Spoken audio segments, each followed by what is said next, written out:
Hello and welcome to the Hearth Gallery at University Hospital Landock. I'm Molly Lewis, the Exhibition Coordinator here at the Gallery, which is part of the Arts for Health and Wellbeing programme supported by Cardiff and Vale Health Charity at Cardiff and Vale University Health Board. Today I'm very excited to be talking to local visual artist and photographer Suzie Larke and Mark Smith, the project coordinator of the Green Ribbon Arts Festival, organised by the Mental Health Foundation in Wales. We will be talking about the upcoming exhibition here at the Hearth Gallery in October, where Suzie will be showcasing her most recent collection of work, Unseen, as part of the Green Ribbon Arts Festival. Hello Suzie and Mark, a warm welcome to the Hearth Gallery. Thank you for joining me today. We're really excited to be collaborating with you for the Green Arts Festival this year in October. Mark, can you start by telling me a little bit more about the festival? So the Green Ribbon Arts Festival is the first one that's been run by the Mental Health Foundation in Wales.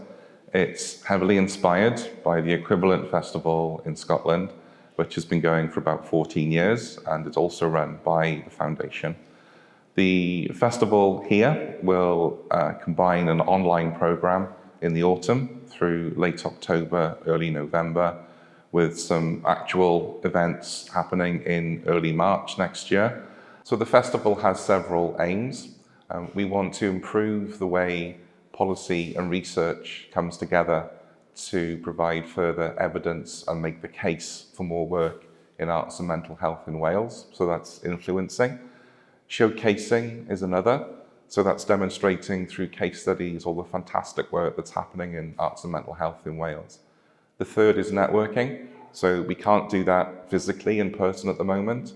So online will be facilitating the kind of traditional networking. So artists, practitioners, organisations can get to know each other a bit better. And there will be a specific strand on that that will look at how people in the arts industry can be supported with their own mental health. Because obviously a lot of people are self-employed in the sector. Their work has been badly affected during lockdown.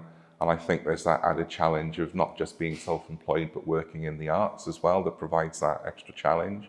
And the fourth is around sustainability. So we want to identify organisations that we can work together with to deliver future festivals, and then to source funding that will enable the Green Ribbon Arts Festival to be an annual event and very much a fixture in Wales's cultural calendar.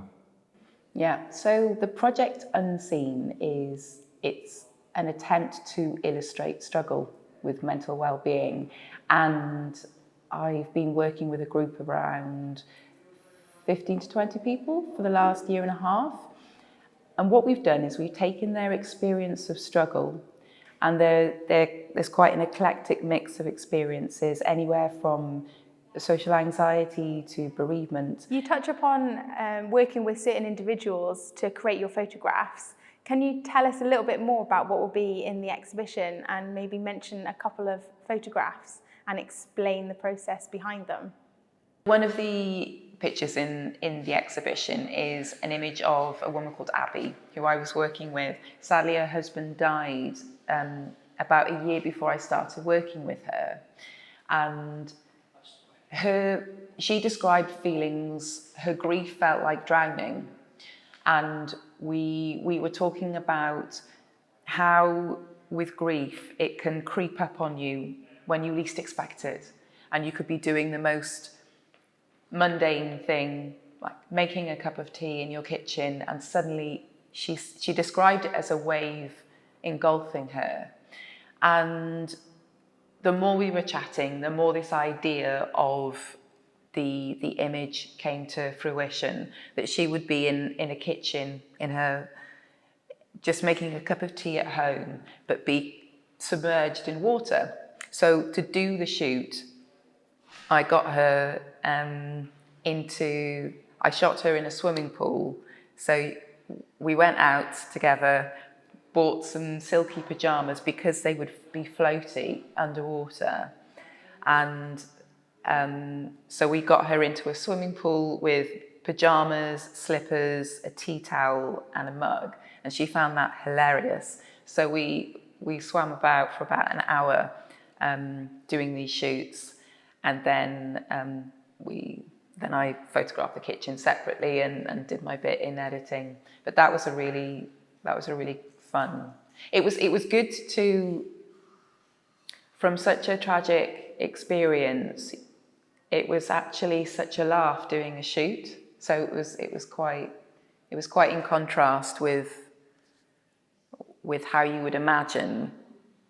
It sounds like it's being quite respectful of someone's story as well. It's particular, it's unique to that person.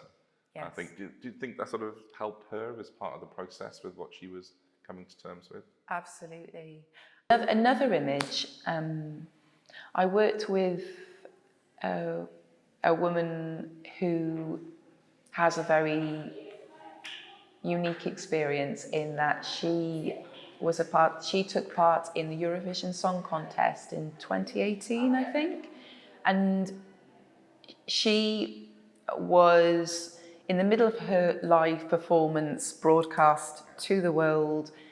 A protester jumped up on the stage, grabbed the mic off her in the middle of a song and started screaming into the mic. Now, the way that she described her experience was that of trauma, I guess. And although it was a very unique experience, which not many people would have, it was a very intense trauma. So she wanted to do something with this experience, and so the way that she described the experience to me, she said that she was in her song, she was walking through a tunnel of lights. And so she was completely blinded by the lights. She couldn't see the audience, she couldn't see anything.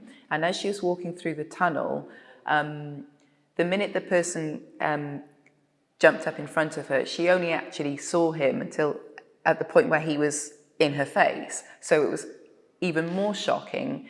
And also, because she was wearing an earpiece that blocked out all the other sound apart from the backing track and the microphone, her vocals, when he screamed into the microphone, he was effectively screaming into her ears, just to add to the intensity of the experience.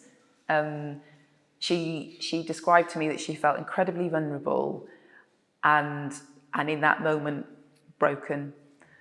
And so what we did is we found a generic stage setting, and she said that her idea was she wanted to be naked in the image to express that vulnerability. And what she wanted to do, she wanted to portray, to illustrate that moment when it all happened. And so we went about making an image where she was literally broken on the stage.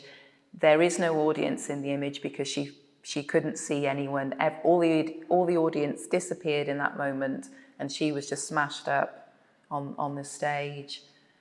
And it's obviously it's not the most relatable of images, because not many people would have had that kind of experience, but it certainly quite a powerful one, I think. I think it's interesting how it's reflected almost as a, I don't know, form of ceramic or porcelain. Yeah. It's different, you're not expressing the person's insides, you are in a way, and then you're not. And the way that those pieces are scattered across the stage, it's an incredibly powerful image. There seems to be a real cultural shift at the moment of the way we see art and creativity. How do you feel that art can contribute positively towards our mental health and well-being?